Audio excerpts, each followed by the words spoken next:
తెల్లగుంటే ఒకడు తెల్ల కిందులవుతాడు, నల్ల నల్లగుంటే ఒకడు అల్లారల్లరి చేస్తాడు. తెలుపు నలుపు కాదు మీకు రంగుతో పని ఏముంది, సందు దొరికిందంటే మగ బుద్ధి వంకరు బుద్ధి అంటావా అంటావా.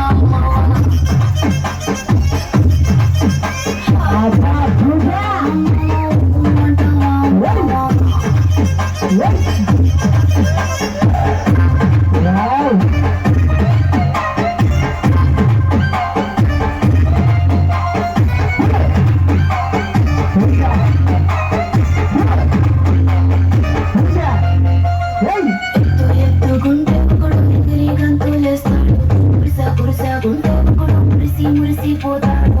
ఎత్తు కాదు గురుస కాదు నీకు సత్యం చెబుతాను, అందిన ద్రాక్ష తీపి